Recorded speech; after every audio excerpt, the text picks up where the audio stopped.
Keluargaku tinggal di daerah tinggi, tapi bukan pegunungan yang tinggi gitu, lebih ke perbukitan sih ya.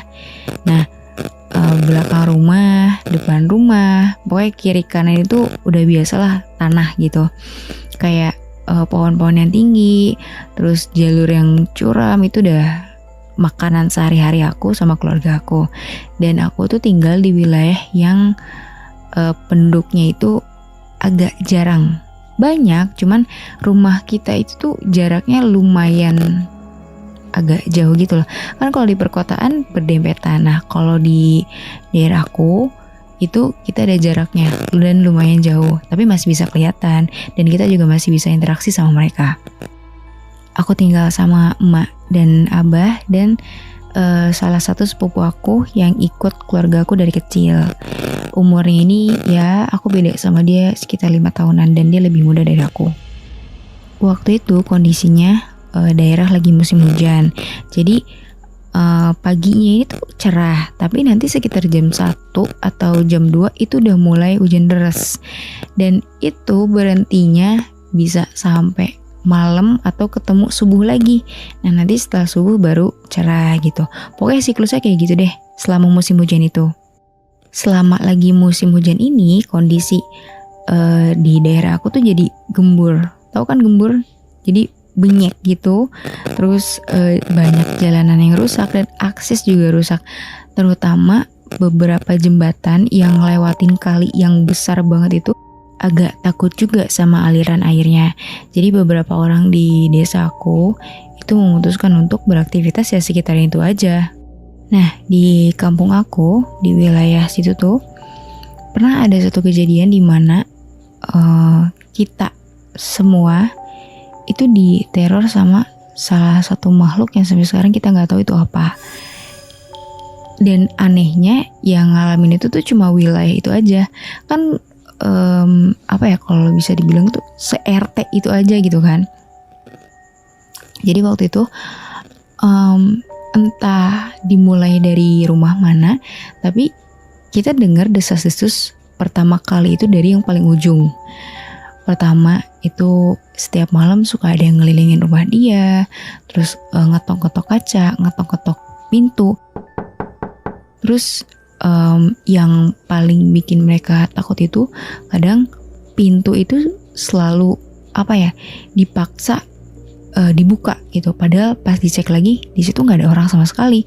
Kan wilayah kita ini kan rumahnya pada panggung gitu kan, dan bawahnya itu selalu kolong itu kan kosong. Jadi kata dia kalau misal pintu itu sama makhluk itu nggak bisa kebuka, dia tuh kedengeran banget ngerangkak di bawah rumah. Kolong itu kan, kolong panggung rumah. Dengar cerita yang kayak gitu kan otomatis bikin kepanikan wilayah sekitar dong. Apalagi itu tuh kedengarannya pas lagi hujan, musim hujan kan. Jadi ya tetangga yang sebelahnya nggak mungkin dengar dengan jelas karena emang ketutupan sama suara hujan yang deras gitu. Setelah dengar berita itu, ternyata itu tuh terornya berlanjut ke rumah yang kedua. Jadi dari yang rumah itu terus lanjut ke pinggir terus kayak gitu sampai itu bikin panik sewilayah itu dan dijadiinlah jadwal ronda bapak-bapak. Cuman ya karena emang kondisinya selalu hujan, otomatis jadi kayak suka kecolongan gitu, tau gak sih suka yang orang ronda juga nggak sadar kalau rumah itu tuh lagi diteror. Yang tahu lagi diteror itu ya orang rumah itu aja gitu. Pokoknya besoknya selalu ada kabar malam ada kejadian ini dan sampai di mana terornya itu tuh pas banget deket rumah aku. Sebelah rumah aku tuh udah kena teror. Bayangin betapa paniknya keluarga aku. Kayak aduh ini kayaknya bagian rumah kita ada bagian teror gitu kan. Pokoknya hari itu kita udah prepare jendela itu udah ditutup. Pokoknya gak boleh ada yang buka pintu, gak boleh ada yang keluar setelah maghrib. Dan kita tidur di satu ruangan yang benar-benar menurut kita itu safety gitu. Lampu nggak boleh ada yang dimatiin. Kalau rumah dulu kan kamar mandi jauh kan, apa namanya, nggak nyatu sama rumah. Pokoknya sebelum maghrib itu kita udah ke kamar mandi duluan, sampai subuh deh kita nggak boleh keluar rumah. Dan bener aja, dimulai setelah Isya itu kan hujan udah deras banget. Ya namanya juga orang was-was, pendengarannya pasti tajam banget dong. Gitu kita udah denger suara orang jalan di kayak ngelilingin rumah gitu, tau gak sih suara jalan yang ngecelak ke air, tau kan? Kita dengerin gitu kan. Lama-kelamaan ketok-ketok jendela. Terus kayak ya sesekali ada suara garukan gitu. Terus melipir ke tembok, suara ketukannya pelan-pelan gitu kan. Tapi gak ada suara orang. Maksudnya gak ada suara mulut gitu kan. Terus sampai dimana suara itu tuh kedengeran di dapur. Kita diem, bener-bener diem, gak ada yang berani bersuara. Satu orang pun gak ada. Dan akhirnya sampai dimana depan pintu itu ada yang ngegocek daun pintu, tau kan? Ditungguin sekitar ya 15 menit ada deh kayaknya. Akhirnya itu berhenti dan suaranya hilang ditelan derasnya hujan. Setelah kita tungguin sampai sekitar jam 12:30-an, suara itu udah gak muncul lagi kan. Dan hujan udah lumayan gak terlalu kenceng, kayak cuma rintik-rintik doang. Kita tungguin, oh udah gak ada. Jadi agak lumayan aman untuk kita buat tidur. Paginya kita bangun dan kita semua kaget. Sepupu aku yang aku bilang tadi di awal, itu dia tiba-tiba jatuh sakit, badannya benar-benar panas. Dan kamu tahu gak sih ekspresi dia ketika dia sakit?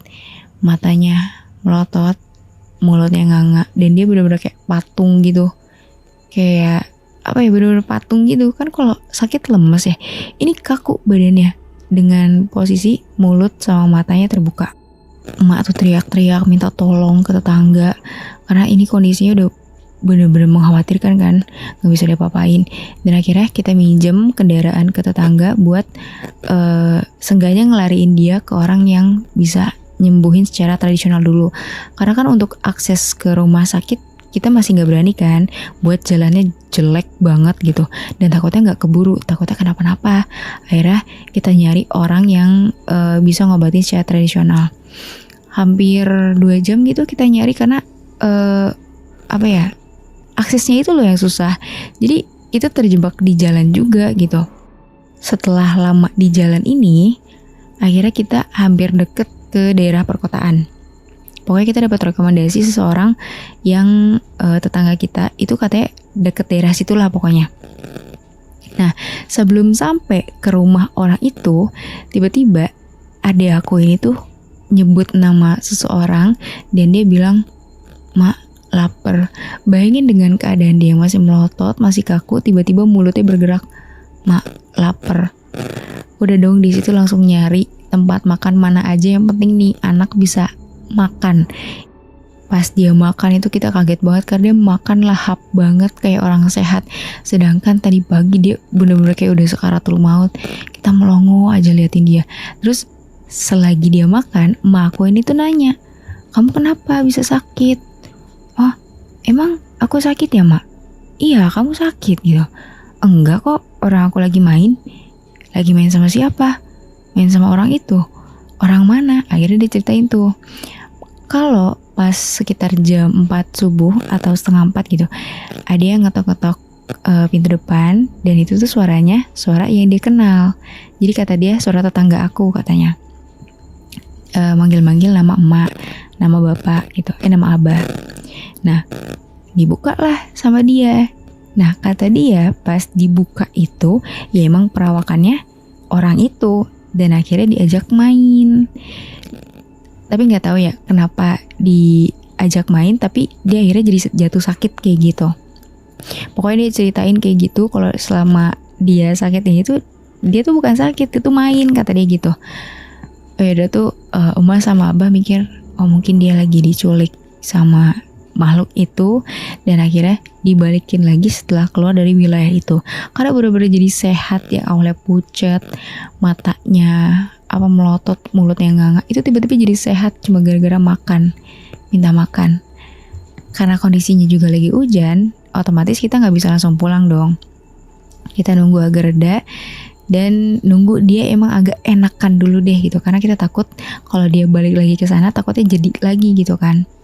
Sekitar 2 jam 2 jam setengah gitu kita nunggu di tempat makan itu sampai agak redaan lah gitu.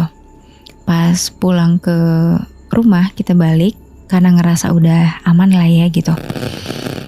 Pas balik dengan jalanan yang curam juga dan lama di jalan juga, kita sampailah, tapi nggak sampai depan rumah banget. Karena apa? Aksesnya itu benar-benar jadi hancur, dan kita dapat kabar kalau wilayah kita itu ketimbun sama tanah yang belakang rumah. Itu bukan cuma rumah aku doang, tapi rumah yang depan aku, pinggir-pinggir aku juga kena. Cuman dia bukan yang longsor sampai ke bawah gitu loh. Jadi kayak cuman blek gitu. Kayak tanah yang gede di belakang rumah kita kayak jatuh blek. Dan itu nimpa semua rumah. Dan untungnya orang-orang di sana udah dievakuasi duluan berbarengan dengan keluarga aku yang tadi mau berobat. Dan terakhir sepupu aku bilang kalau orang atau makhluk yang ngajak dia main itu nyuruh dia buat pergi dari rumah sekeluarga. Itu kata-kata terakhir yang sepupu aku dengar sebelum akhirnya dia sadar dan lapar.